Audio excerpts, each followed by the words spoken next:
My fiancé set up a loyalty test for me. The woman he hired was actually his other girlfriend.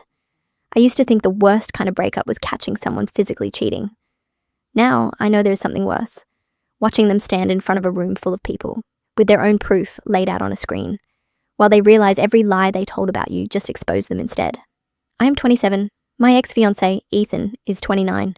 We were together 4 years, engaged for 8 months. We had a venue booked, deposits paid, outfits picked. I had a dress hanging in my mum's guest room. He had a spreadsheet of honeymoon options with tabs for budget and maybe splurge. If you had asked me a year ago whether I trusted him, I would have said yes without hesitating. That is the funny part. The only person I did not trust, according to him, was myself. Ethan was obsessed with loyalty tests, the online kind, TikTok videos, YouTube channels, podcasts, where random people would DM someone's partner to see if they would cheat. He followed accounts that specialized in fake honey traps. He would send me clips constantly. "Look at this one," he would say. "Girlfriend is out of town for 3 days and the boyfriend is already making plans with the decoy. Disgusting." Or, "See, this is why I have trust issues. People will do anything if you give them the chance." At first I thought it was just content. People watch trash reality television. He watched social media loyalty tests. I even watched some with him. We made fun of the worst ones together. It felt harmless. But it was not harmless to him. It was a worldview. His first serious girlfriend cheated on him in college. That was his origin story. According to him, she had been perfect, until she hooked up with some guy at a party when Ethan was out of town. He found out because a friend saw them and sent him a video. He told that story like other people talk about car accidents. A moment that splits your life into before and after. Before, he trusted easily. After, he trusted no one. When we first started dating, I thought I could fix that. We met at a mutual friend's game night. He was smart and quick and annoyingly good at everything. He was also weirdly careful about physical boundaries. No hand on my waist, no arm around my shoulders. He would sit on the opposite end of the couch. I assumed he just was not into me like that. Then, after a few weeks of flirting and carefully neutral hugs, he kissed me outside my apartment and immediately stepped back, apologizing. "Sorry," he said. "I am rusty. I do not move fast anymore." I thought that meant he was safe, cautious, the kind of man who would rather overthink than hurt someone. 4 years later, I know better. Caution and control can look exactly the same until you are the one being controlled. The little comments started slowly. If I mentioned an old male friend, he would ask, "So, did you ever have a thing?" If I said no, he would smile and say, "You can tell me. I would rather know than be surprised later." If I went to happy hour with coworkers, he would text me, "Do not let anyone buy you a drink." Okay. I know how guys are. He was not yelling. He was not forbidding. It was always framed as concern, as looking out for us, for our future. When I told him it sometimes made me feel guilty for doing normal things, he said, "That is just your conscience reminding you to stay loyal. Only people who feel tempted feel guilty." I did not feel tempted. I felt watched. But when I said that, he would pull me close, kiss my forehead, and say, "I trust you. I just do not trust people around you." The first real red flag should have been the group chat. He added me to it a month after we got engaged. It was called Wedding Brainstorm. It was him, me, his best friend Luke, and a woman named Jenna. Jenna was one of the guys, according to him. He met her at his old job. She was funny and blunt and into sports. The first time I met her, she showed up in a backwards cap and a hoodie and beat everyone at beer pong. For the record, I liked her. She made dark jokes. She could talk about anything. She did not seem intimidated by anybody. According to Ethan, they had never hooked up. He mentioned that a few times, actually. Way more than anyone needed him to. "People always assume something happened," he would say. "But she has never been into me like that. She keeps me humble." In the Wedding Brainstorm chat, Jenna threw out ideas like she was auditioning for a job. "You guys should definitely do an open bar," she said. "Cash bars are crimes. Destination wedding. Force people to prove they really love you. You should do a fake first look where you put Luke in a dress instead of Leah." Some of it was genuinely funny. Some of it was annoying. But none of it felt dangerous. The dangerous part was that Ethan acted like she was the authority on everything. Jenna says the DJ we picked is cheesy. Jenna thinks we should not invite kids. Jenna says your bridesmaids' dresses should be a different color because the shade you like will wash you out in photos. It was constant. When I got irritated and said, "Does Jenna want to marry you herself?" He laughed. She would be a nightmare wife, he said. You are the wife. She is just here for ideas.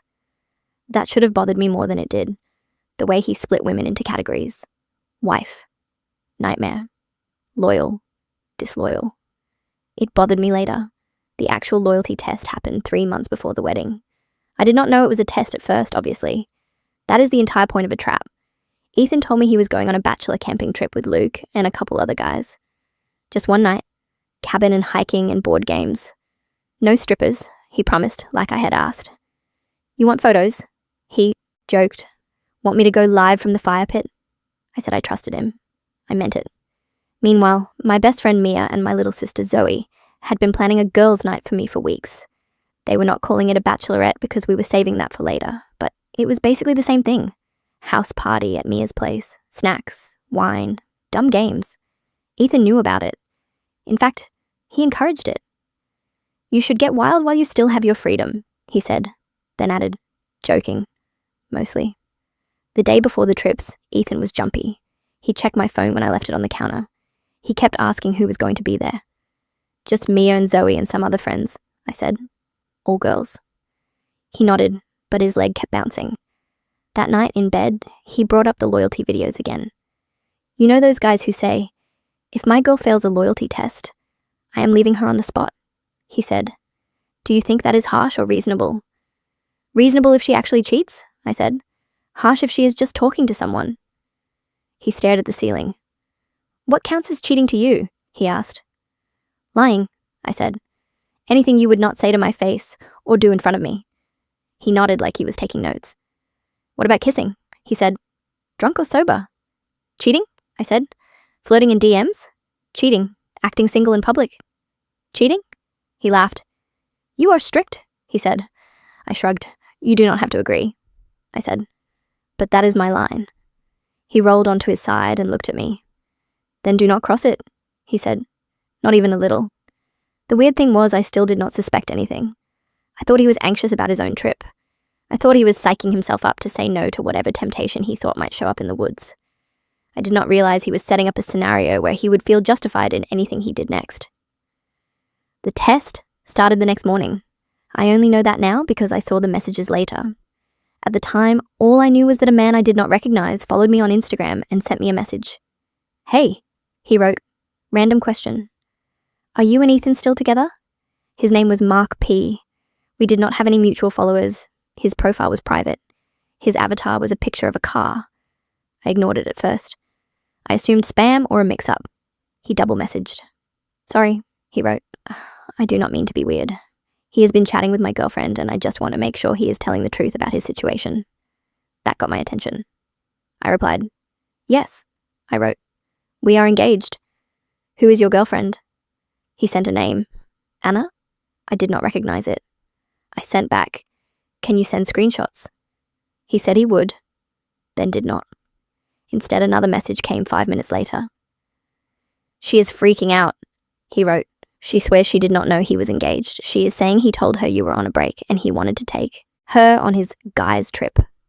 My stomach dropped. I could practically hear Ethan's voice in my head. It is just a guy from work being dramatic.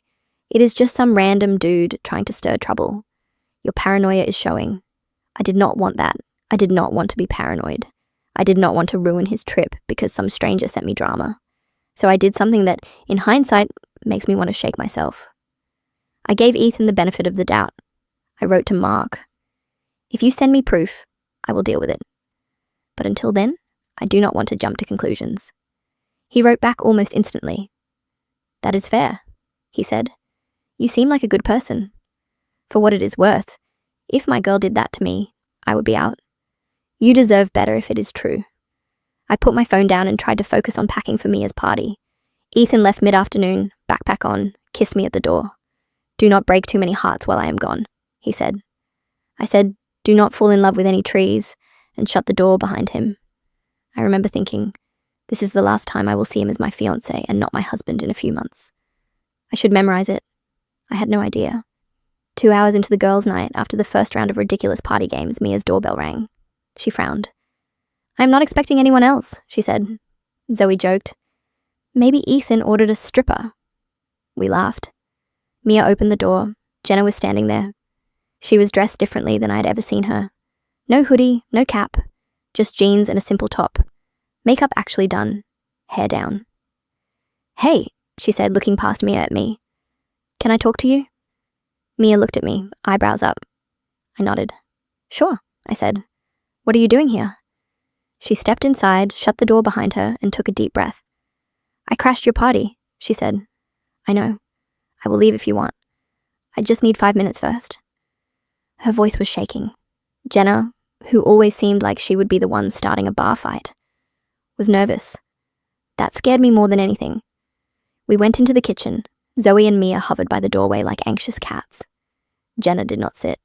She paced once, then stopped and looked at me. "Ethan is not on a bachelor trip," she said. "There is no cabin." The room went very quiet. "What are you talking about?" I asked. She swallowed. "He is in a hotel downtown," she said, "with a woman named Anna." My brain tried to short-circuit in 3 directions at once. Mark, the DMs, Ethan's questions about cheating, the way he had been so insistent that I go out and have fun. "How do you know that?" I asked. "Because I booked the room," she said. "And I know Anna. She thinks he is single." I felt Mia's hand on my shoulder. I honestly forgot she was there. "You booked it," I repeated. "Why?" She flinched. "This is the part where I admit I have been an idiot," she said, "and where you probably hate me." She pulled out her phone, scrolled, and handed it to me. It was a text thread with Ethan. "Ethan, can you help me with something?" Jenna, "Depends. Is it illegal?" Ethan, "Not exactly." Then a long explanation. He wanted to test me. That was the phrase he used. Loyalty test. He wrote that he could not shake the feeling that I was too perfect, that I had temptation everywhere, and he wanted to know, before the wedding, whether I would ever cheat on him if given a clear opportunity. He said the girls' night would be the perfect setup. Alcohol, friends, loosened inhibitions. He asked Jenna if she knew any guys willing to run a scenario. The plan was ridiculous. Jenna was supposed to invite a male friend to randomly stop by Mia's place. He would flirt with me. If I responded in any way beyond polite rejection, Ethan would know I was not as loyal as she acts. While I was being tested, Ethan would be with Anna, the other woman. He described her as a backup plan in the texts. "If Leah fails," he wrote, "at least I know I have someone waiting who loves me.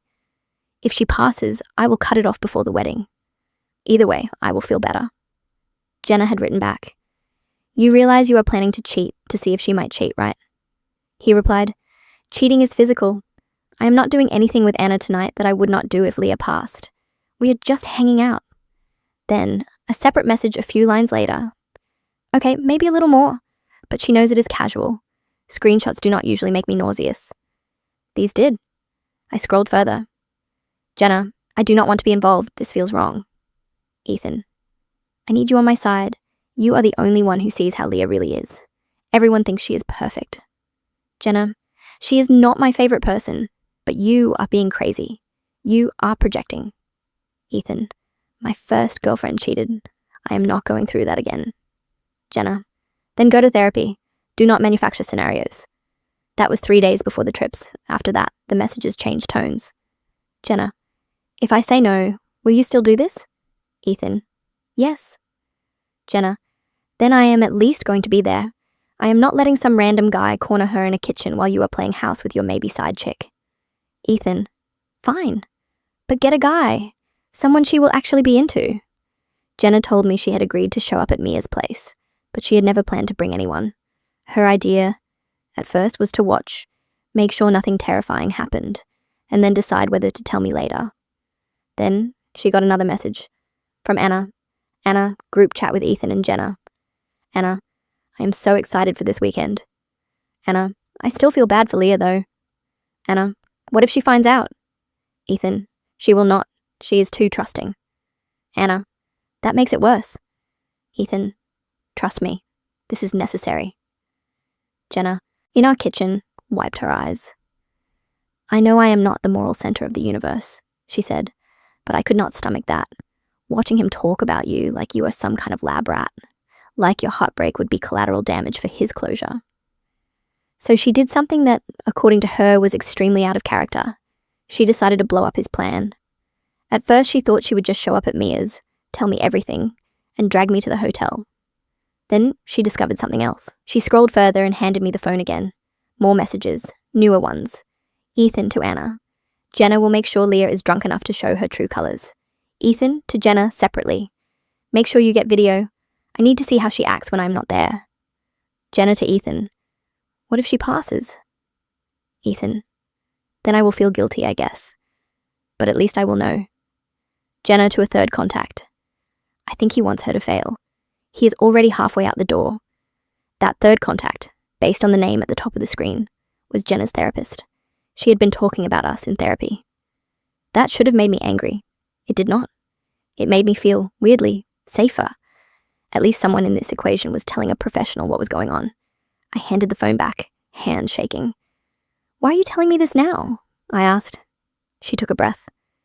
Because I realized something today, she said. If I said nothing and he went through with it, he would use anything you did against you for the rest of your life. If you laughed too much, if you accepted a drink, if you hugged someone for too long. He would hold it over your head, and if you did absolutely nothing wrong, he would move the goalpost until he decided you did. She met my eyes. He does not want reassurance, she said. He wants justification. The worst part was that everything she said felt true. It also felt like the floor had dropped out from under my life. Mia and Zoe herded us both to the living room. Someone turned the music off. The snacks looked wrong in the quiet. Okay, Mia said. Game plan. My brain went straight to chaos. Drive to the hotel and storm in, call Ethan and say I knew, post the screenshots online. Instead, Zoe, who is 22 and more ruthless than all of us, crossed her arms and said, We do nothing tonight. I stared at her. What? I asked. She shrugged. He already committed the crime, she said. Whether you walk in on it or not, it happened. If you wait, you get to decide when and how he finds out you know. That is power. It sounded cold. It also sounded smart. So we waited. Jenna left after an hour. She took more screenshots first. I did too. We saved everything in multiple places. Mia joked that we were acting like a legal team. It did not feel like a joke. I slept at Mia's that night.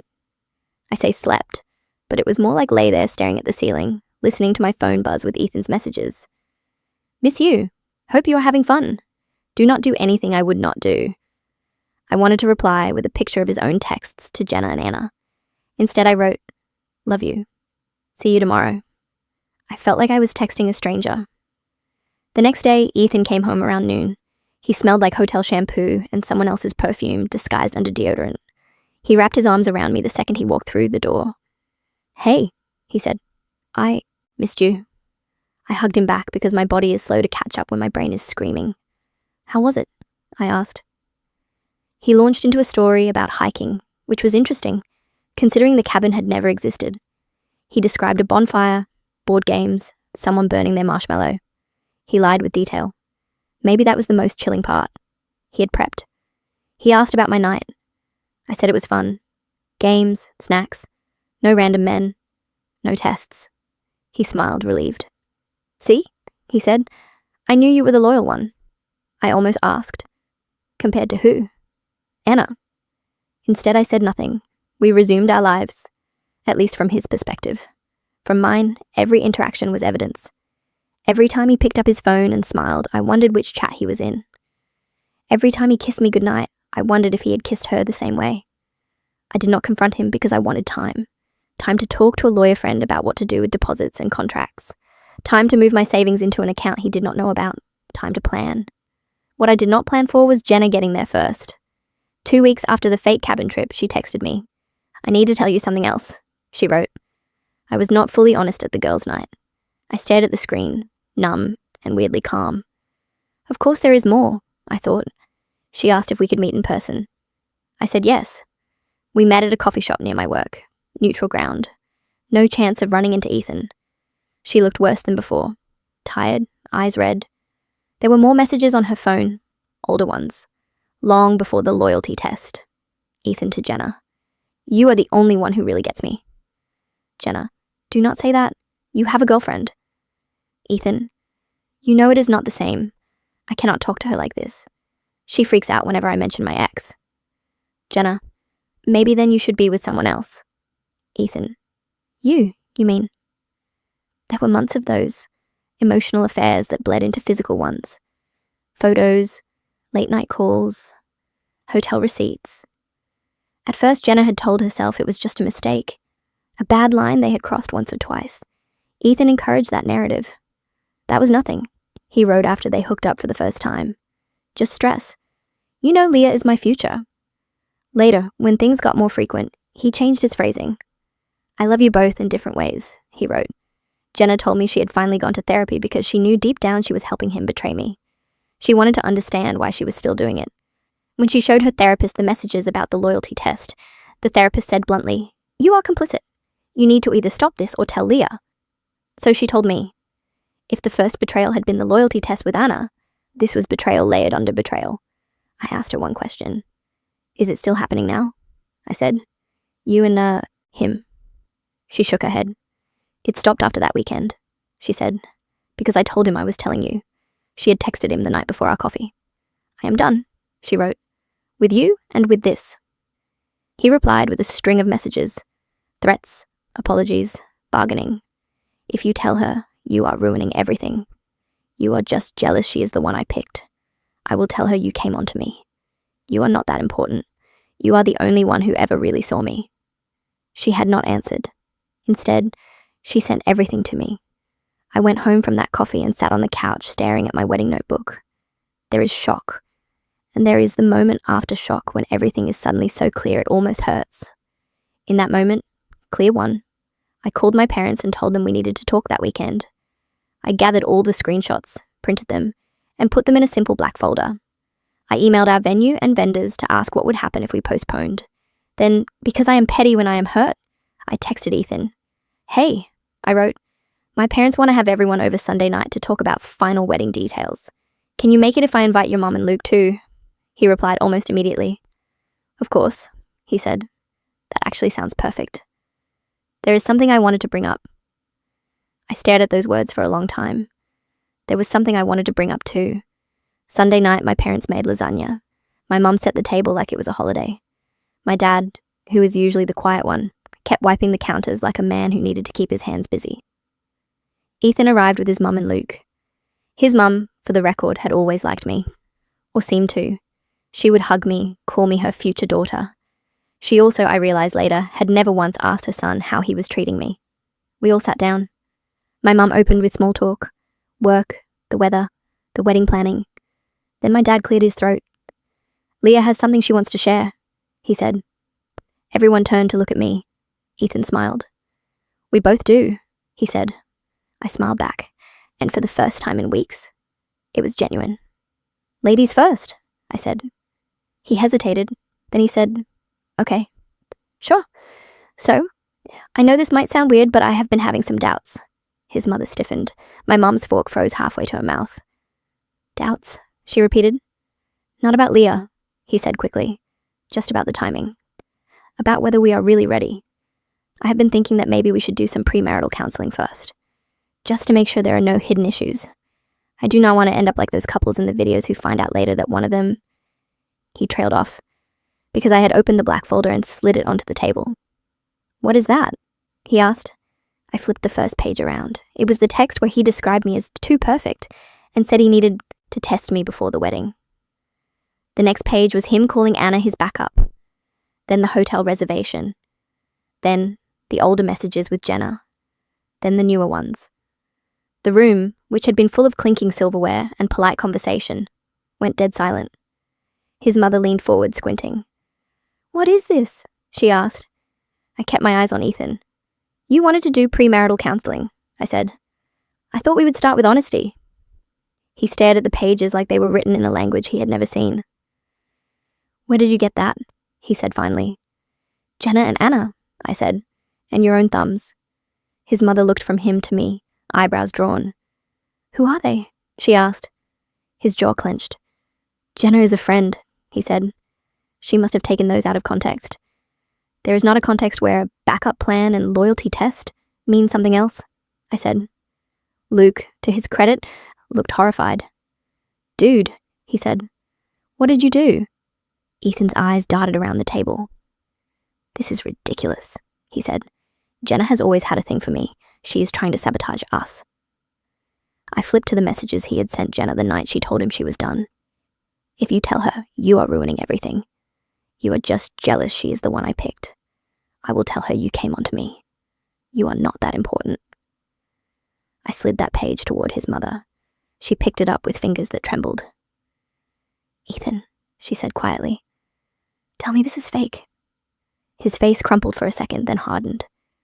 We were under a lot of stress, he said. I made some stupid jokes. It is not that deep. Stupid jokes do not book hotel rooms, I said. Stupid jokes do not tell two different women that I am the safe choice while they are the exciting ones. My mum spoke for the first time. How long? She asked. How long have you been seeing other people while engaged to my daughter? He opened his mouth, closed it, shrugged. It was not like that, he said. Nothing was serious. I laughed. That is your defense, I said. It is fine because you did not love them. He shot back. You do not know what it was like dating someone who never messed up. I felt like I had to create my own proof that you were human. Otherwise, I would always be waiting for you to crush me. There it was. The confession under the confession. You sabotaged our relationship on purpose, I said slowly, because you did not like that there was nothing wrong with it. You do not understand, he said. My ex destroyed me. I needed to know you would never do that. So you tried to do it to me first, I said. Silence. His mother put the paper down, face pale. Ethan, she said, you do realize you are describing emotional abuse, right? He stared at her, betrayed. You are taking her side, he said. I am taking the side of reality, she said. Luke rubbed his forehead. I am going to be honest, he said. This is worse than anything I have seen on those stupid videos you watch. His eyes flicked to me. Are you okay? He asked. I almost laughed at that. I am fine, I said. I am not the one who has to explain to a hotel why their room was part of a loyalty experiment. Ethan dragged a hand down his face. What do you want from me? He said. An apology. I am sorry, I am messed up. I need therapy. I will go. We can work through this. We have already put so much down on the wedding. There it was, the sunk cost. That was the trap. We have spent too much to walk away now. I had been circling that thought for weeks. Then I had a mental image of my future. 10 years from now, 15, 20, sitting at this same table with children in the next room, while he justified some new hurt by pointing back to this moment and saying, You stayed. You forgave me then. You knew who I was. I looked at him. I am not worried about the deposits, I said. I am worried about the message I send myself if I walk down an aisle with you after this. His mouth opened and closed. Leah, he said quietly. I love you. I believe you, I said. I just do not think you know what love looks like in practice. His mother started crying softly. My dad put a hand on my shoulder. You do not have to decide anything tonight, he said. I shook my head. I already decided, I said. I took off my ring, set it gently on the folder. His mother let out a small sound like air escaping a balloon. Ethan looked like someone had punched him. You are calling off the wedding over texts, he said. I am calling off the wedding over patterns, I said, over the fact that you would rather orchestrate tests and backup plans than sit in your discomfort and work on yourself. He stood up so fast his chair scraped. This is insane, he said. You are throwing away a life together because I was scared. No, I said. You are the one who threw it away. I am just stopping myself from dragging it behind me. He looked at Luke. Say something, he demanded. Tell her she is overreacting. Luke met my eyes. I think she is reacting exactly right, he said. Ethan stared at him like he had never seen him before. You too, he said. His mother cleared her throat. Ethan, she said, you need to leave. We will talk later. He looked between us. Me, my parents, his mother, his best friend. Every face said the same thing. You did this. He grabbed the ring, then seemed to think better of it and threw it back on the table. Keep it, he said. Pawn it. Pay for your therapy. I smiled. I already booked those sessions, I said. With money you will not have access to. He stormed out. The door slammed. The lasagna went cold. We sat there in the quiet. the folder of evidence sitting in the middle of the table like a strange centerpiece. My mother reached over and took my hand. "We can call everyone tomorrow," she said. "I will handle the venue. You do not have to explain." I squeezed her hand back. "I know," I said, "but I am going to tell people anyway." My dad frowned.